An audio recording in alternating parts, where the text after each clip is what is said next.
Sud Midi. À l'écoute de Sud FM Sam Radio, 12h dans le studio. Même heure si vous êtes sur l'avenue Pasteur de Dakar, 299 cas diagnostiqués positifs au Covid-19. C'est le bilan, le dernier bilan quand même annoncé ce mardi par les autorités sanitaires du Sénégal. 8 nouvelles contaminations déclarées, dont 6 cas contacts et 2 issus de la transmission communautaire. La directrice de la santé, Marie-Khemesse Ngom-Ndiaye, a fait le point ce matin. Ces précisions à suivre dès le début de ce journal. De nouvelles infections déclarées à Louga. Le bilan grimpe à 27 dans le Ndiambour. Les autorités administratives corsent les mesures. Une vaste opération de désencombrement se déroule dans la région. La conférence de presse de Guy Marius et compagnie dispersée par la police. Le front Fagorou Mogun Fadjou n'a pas pu s'entretenir également avec les journalistes. Des rassemblements interdits par le préfet de Dakar, Alioune Badara Samb, se veut clair. Aucun rassemblement ne sera toléré, nous dira Adji Fatou Bari dans cette édition d'information. Et puis, dit Bissau-Guinée interpellé donc à Bignona. Ces personnes en provenance de la Gambie ont tenté de déjouer la vigilance des forces de l'ordre pour allier leur pays d'origine. Les détails avec Ben Michel Kanfoudi dans ce journal. Sur l'international, léger rebond des décès en Espagne. Plus de 10 000 ou bien même 18 000 personnes sont emportées par la pandémie selon le bilan officiel annoncé par les autorités espagnoles. La page sport sera l'affaire de El Hadji Malick Ndiaye. La revue de presse de Adjane Mahem Ndiaye va compléter cette édition d'information mise en onde aujourd'hui par Hassan Thioune. Les détails, c'est après ceci. Babacar Sam. Qui vous dit bonjour et bienvenue chez Bissau-Guinée interpellé ou intercepté à Bignona. Ces personnes en provenance de la Gambie ont tenté de déjouer la vigilance des forces de l'ordre pour allier leur pays d'origine. Ben Michel, quand vous dites bonjour. Bonjour Babacar Sam. Voilà, vous pouvez revenir sur ces Bissau-Guinéens interceptés à Bignona. Oui, Babacar, ils ont voulu tromper la vigilance des forces de défense et de sécurité établies à Bignona pour rallier leur pays d'origine, la Guinée-Bissau. C'est Bissau-Guinéens. 10 au total en provenance de la Gambie ont été interceptés en l'entrée de la commune de Bignona par le comité de vigilance de la dite commune. Selon Abdouhadre Gassama, président du conseil communal de la jeunesse de Bignona, ces Bissau-Guinéens étaient à bord de mototaxi Jakarta. Ils ont été identifiés grâce aux bagages qu'ils avaient par devers eux. Et après donc interrogation, le comité de vigilance s'est rendu compte qu'ils n'étaient pas des Sénégalais, mais plutôt de Bissau-Guinéens. Ils ont ainsi appelé le médecin-chef du district sanitaire de Bignona pour prendre leur température afin de pouvoir vérifier s'ils étaient infectés par le Covid-19 avant d'appeler les forces de l'ordre pour qu'ils puissent également les interroger. Cette vague de Bissau-Guinéens est la troisième à être interceptée depuis l'installation de l'état d'urgence au Sénégal et depuis la fermeture des frontières. Donc, il faut rappeler qu'ils sont au total 10 Bissau-Guinéens et ils étaient en provenance de la Gambie. Ils voulaient rallier la Guinée-Bissau à bord de mototaxi Jakarta Babacar Sam. Ben Michel Kanfoudi dit Bissau-Guinéen donc intercepté à Bignona.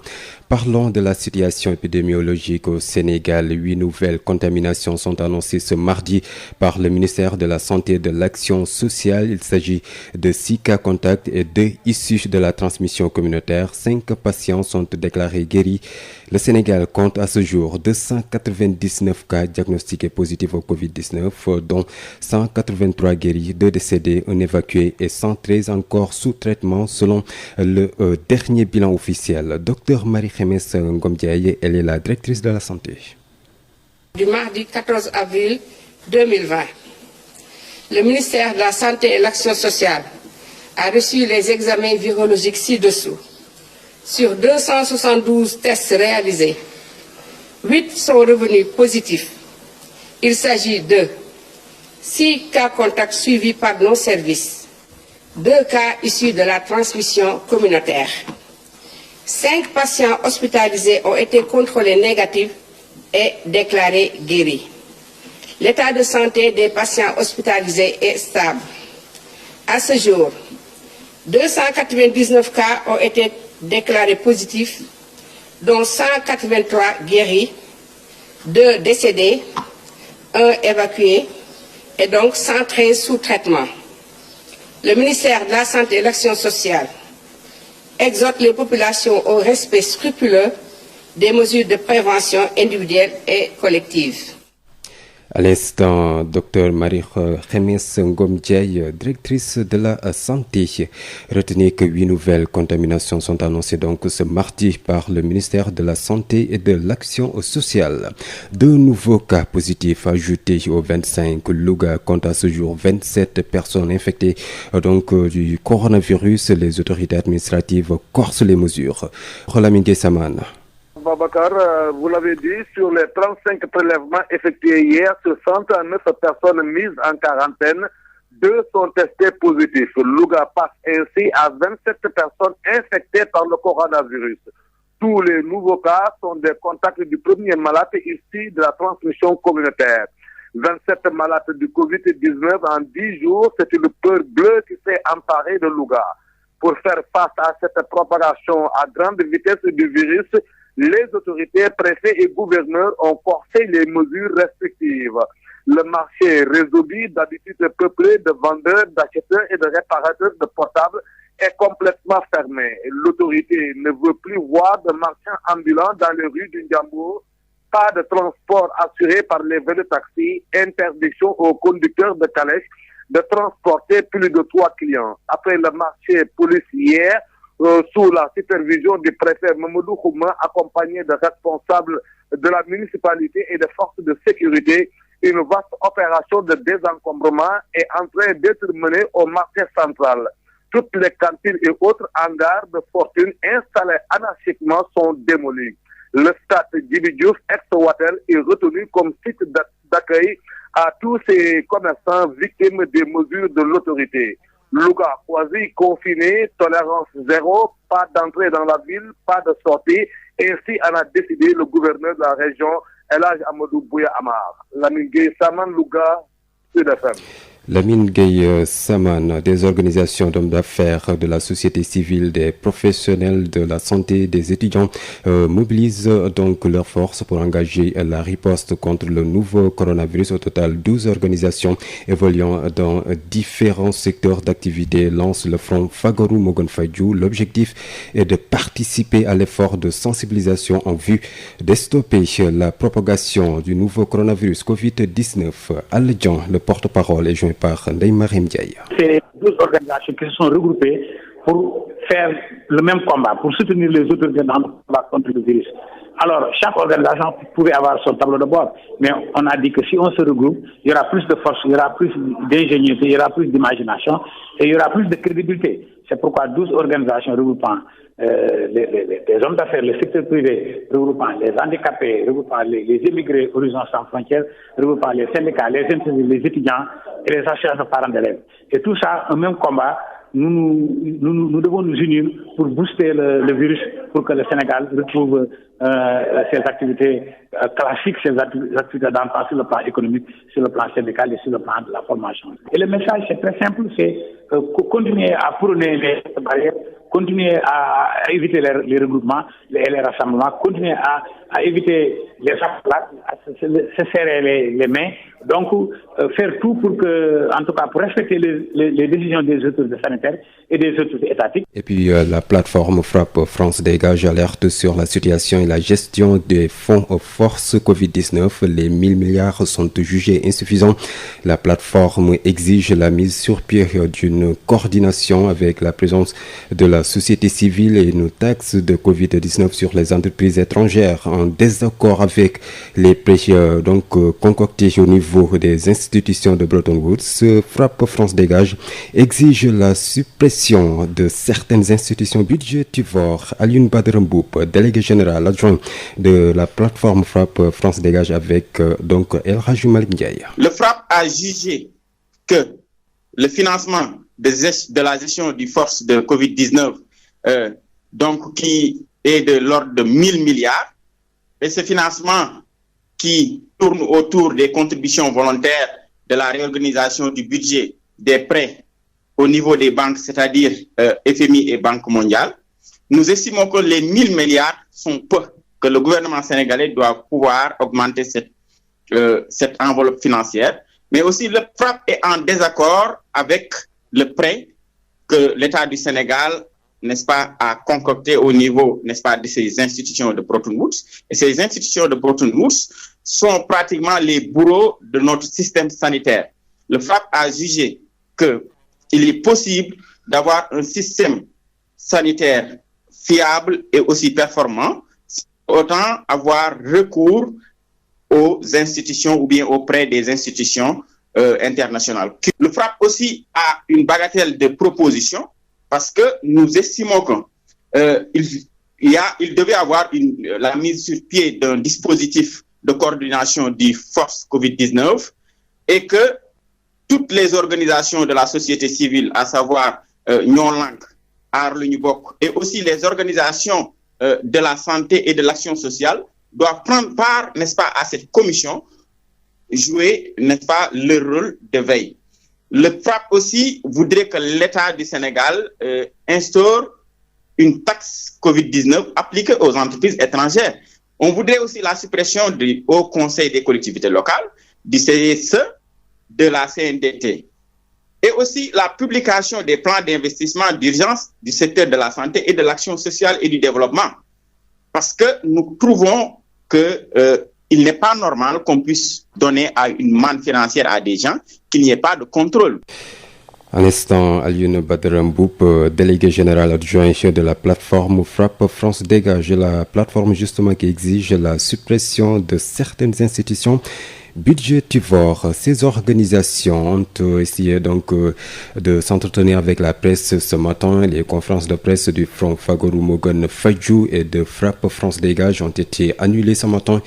Une décision préfectorale qui semble comprise d'un côté alors que de l'autre, donc on s'indigne.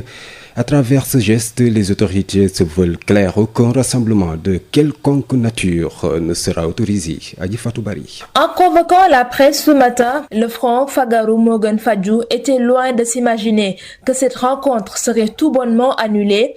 Au siège de la FGTS 6 à la rue 1, angle 8 de la Médina, point de membres du dit front n'y sont visibles. La seule présence remarquée est celle des forces de l'ordre. À bord d'une fourgonnette de la police, 2 agents veillent aux entrées et sorties. Ces derniers vont nous reconduire en toute politesse sous prétexte que le point de presse pour le lancement des activités du front qui réunit en son sein 11 organisations n'a pas été autorisé. Une décision acceptée par les organisateurs à l'Adja. D'abord, c'est le rassemblement qui est interdit et c'est tout à fait normal puisque tous les regroupements doivent être interdits pour éviter la propagation du virus. Mais nous avions prévu ça, nous avions prévu de monter des gestes barrières, comme quoi les gens doivent se laver les mains, les gens doivent porter des masques, les gens doivent s'isoler. Donc le regroupement était interdit et nous le savions déjà. Et on ne peut pas prôner faire la même chose, prôner quelque chose et faire le contraire. Ailleurs, au même moment, la conférence de presse de FRAPP France Dégage pour faire le point sur la situation de la maladie au Sénégal était également annulée. C'est à 9h48 que le commandant du corps urbain de la police de Grand Yoff nous a trouvés sur les lieux et a demandé à ce que cette conférence de presse soit annulée parce que c'est interdit. Alioune Badara Mboup est le délégué général adjoint de FRAPP France Dégage. Alors que nous avions pris toutes les dispositions en disposant les sièges et aussi en mettant des gels hydroalcoolisés et aussi des masques à la disposition, n'est-ce pas, des journalistes pour que cette conférence de presse puisse se tenir.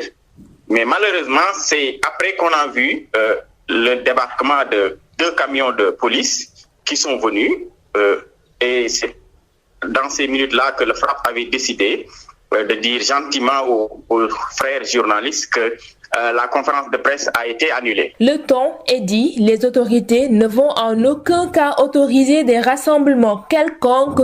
C'est dans le but de prévenir toute propagation du virus Covid-19. Adji Fatou Bari, le Sénégal ne fait pas partie des 25 pays qui ont bénéficié d'un allègement de la dette de la part du FMI. En lieu et place, l'institution financière a octroyé environ 266 milliards à titre de facilité de crédit pour l'économie Messa Babou. Ce soutien est minime par rapport aux 1000 milliards mobilisés pour atténuer les efforts de la crise ou bien même les effets de la crise liés au Covid-19. Professeur Messa Babou avec Absel. Bon, difficile de dire quelles sont exactement les conditions d'éligibilité du FMI par rapport à un programme rapide de financement qui est en fait un financement de crise. Est-ce que c'est parce que le Sénégal n'est pas classé paiement ou alors est-ce que notre taux de croissance qu'on a tant vendu nous a joué autour? De toute façon, c'est une chose qui nous restera à la gorge parce que nous sommes le président de la République et peut-être le premier à revendiquer ça. Mais bon, si le Sénégal exclut de ça, ça fera quand même très mal. En lieu et place, l'institution financière a accordé donc au Sénégal 266 milliards de francs CFA. Que signifient les facilités de crédit? Il faut peut-être distinguer les facilités de crédit d'un découvert ou simplement une ligne de crédit. Ici, il s'agit de financement rapide. En cas de crise, effectivement, le Fonds monétaire international passe à la caisse, accepte un financement très rapide, pratiquement sans conditionnalité, avec un taux d'intérêt extrêmement faible ou nul pour assister quand même les États membres du fonds. C'est une facilité, c'est-à-dire un appui budgétaire avec les efforts locaux pour atténuer le trésor public dans ces cas de crise.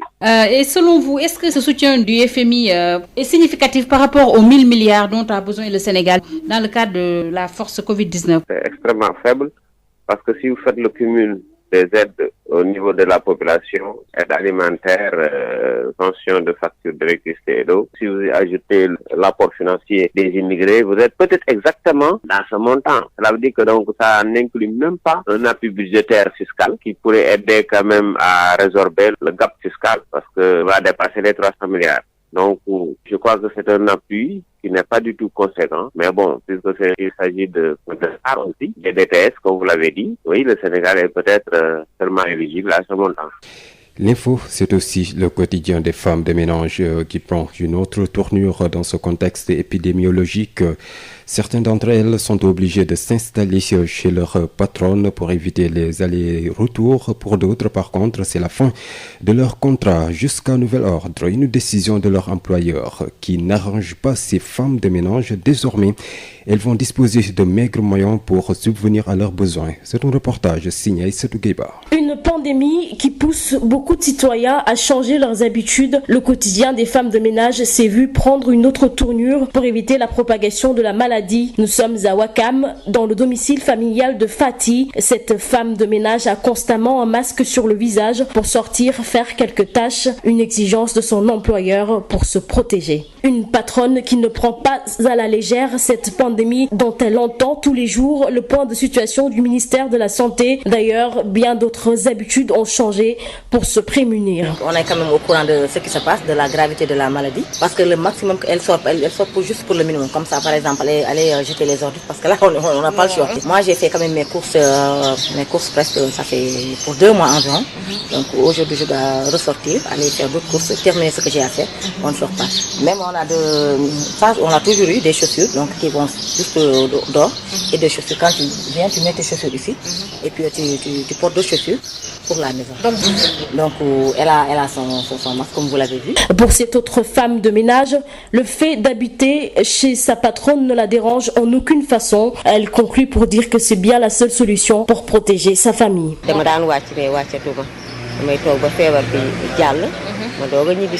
Des femmes de ménage qui sont aujourd'hui obligées de changer leur quotidien et de rester loin de leur famille par mesure préventive. Certaines, par contre, sont bien loin de leur patronne qui leur a demandé de rester chez elles jusqu'à nouvel ordre, une chose qui risque de fragiliser leurs revenus. On m'a dit juste d'arrêter jusqu'à la fin de la pandémie. Pour moi, je ne peux pas passer la nuit chez eux parce que je suis mariée et j'ai mon enfant à surveiller. Non, ça ne m'arrange pas parce que j'ai des charges sur mon dos, donc rester chez moi sans l'argent, c'est un peu difficile pour moi.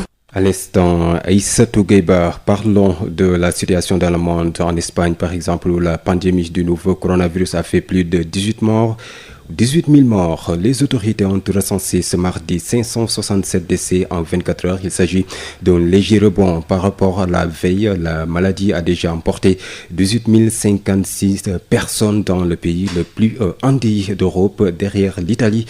Le nombre de cas confirmés s'élève à 172 541 alors que le travail a repris dans certains secteurs de l'économie mise à l'arrêt pendant 2 semaines en Iran. Les autorités de Téhéran ont annoncé ce mardi avoir enregistré moins de 100 décès provoqués par le nouveau coronavirus pour la première fois en un mois dans le pays le plus touché par la pandémie au Moyen-Orient. Ces dernières 24 heures, 98 décès supplémentaires dus à la maladie Covid-19 ont été recensés, portant le nombre total donc des morts à 4 683, a indiqué le porte-parole du ministère de la Santé lors de son point de presse quotidien. La page des sports, c'était l'affaire de El Hadji Malick Ndiaye. El Hadji Malick Ndiaye, bonjour. Bonjour, Babacar. Une qualité sportive dominée par l'arrêt des compétitions avec le Covid-19 pour maintenir la forme des joueurs. Et les joueurs ont reçu des programmes. À l'Union sportive de Ouakam, les joueurs ont reçu leur deuxième programme pour le coach. Avec la situation actuelle, le suivi pose problème. Il s'appelle Souleymane Diallo, on l'écoute. Actuellement, je pense que la priorité elle est orientée sur la santé des joueurs d'abord. Donc je pense que le combat aujourd'hui, c'est un combat sanitaire. Mais ce qui est sûr, effectivement, il va falloir composer avec la situation en envoyant des programmes aux garçons. Mais depuis quelque temps, on a remarqué effectivement que même envoyer ces programmes peut être inutile. À la limite, comme on n'a pas les moyens effectivement de contrôler la charge d'entraînement à partir de chez nous. Mais depuis hier, j'ai démarré encore à envoyer les programmes à faire. Parce que comme on attend la date du 4 pour prendre une décision, donc j'ai dit aux garçons on va faire 14 jours d'oxygénation pour effectivement voir à l'issue du 4 quelle est la décision qui va être prise. Personnellement, tu n'as pas les moyens de pouvoir contrôler ça contrairement en Europe. Si c'était en Europe, on peut travailler par le biais du GPS qu'on va mettre en rapport avec le cardiofréquencomètre. Mais malheureusement au Sénégal, tu n'as pas ce moyen-là. Maintenant, tu es obligé de compter sur la volonté et l'engagement des joueurs. Mais ce qui est sûr, ça va être très compliqué parce qu'on sait que le Covid, c'est une maladie aujourd'hui qui a effectivement mis tous les secteurs vraiment à genoux. Donc le football n'est pas en reste. Donc les garçons sont concentrés peut-être sur cette maladie. Parce que vous savez, le football également, il y a un paramètre hyper important qui se trouve être le mental. Donc si vous n'avez pas la tête à une chose, au contraire, si vous insistez trop, ça peut vraiment conduire à d'autres conséquences beaucoup plus graves. Et les coupes du Sénégal et de la Ligue ont été annulées. Pour ce qui est du championnat, les fédéraux attendent le 4 mai prochain pour se prononcer, Babacar. Voilà, c'est la fin de cette édition d'information. Tout de suite, le rappel des grandes lignes. 10 Bissau-Guinéens interceptés à Bignona. Ces personnes en provenance de la Gambie ont tenté de déjouer la vigilance des forces de l'ordre pour rallier leur pays d'origine. 299 cas diagnostiqués positifs au Covid-19. C'est le dernier bilan statistique annoncé ce mardi par les autorités sanitaires du Sénégal. 8 nouvelles contaminations déclarées, dont 6 cas contacts et 2 issus de la transmission communautaire. La directrice de la santé, Marie Remes Ngomdiaye, a fait le point ce matin. 2 nouvelles infections également déclarées à Louga. Le bilan grimpe à 27 dans le Ndiambour. Les autorités administratives corsent les mesures. Une vaste opération de désencombrement se déroule dans la région. La conférence de presse de Guy Marius et compagnie dispersée par la police, le front Fagorou Mogon Fadjou, n'a pas pu s'entretenir également avec les journalistes. Des rassemblements interdits par le préfet de Dakar, Alioune Badara Samb, se veut clair. Aucun rassemblement ne sera toléré. Sur l'international, léger rebond des décès en Espagne. Plus de 18 000 personnes sont emportées par la pandémie selon le bilan officiel annoncé par les autorités espagnoles. La page des sports, c'était l'affaire de El Hadji Malick Ndiaye. La revue de presse de Adja Ndeye Marième Ndiaye a complété cette édition d'information mise en onde aujourd'hui par Hassan Thioune. Juste avant de vous quitter, je vous rappelle les gestes barrières pour participer à la lutte contre le nouveau coronavirus Covid-19. Respectez la distanciation sociale, lavez-vous souvent les mains avec du savon ou d'une solution hydroalcoolique. Couvrez-vous, mesdames et messieurs, la bouche quand vous toussez, vous êtes malade. Appelez les services de santé. Restez chez vous autant que possible, à l'écoute bien sûr de Sud FM Sen Radio pour vous informer à partir de 13h. El Hadji Malick Maodo Faye va s'installer pour le journal Wolof. D'ici là, portez-vous bien.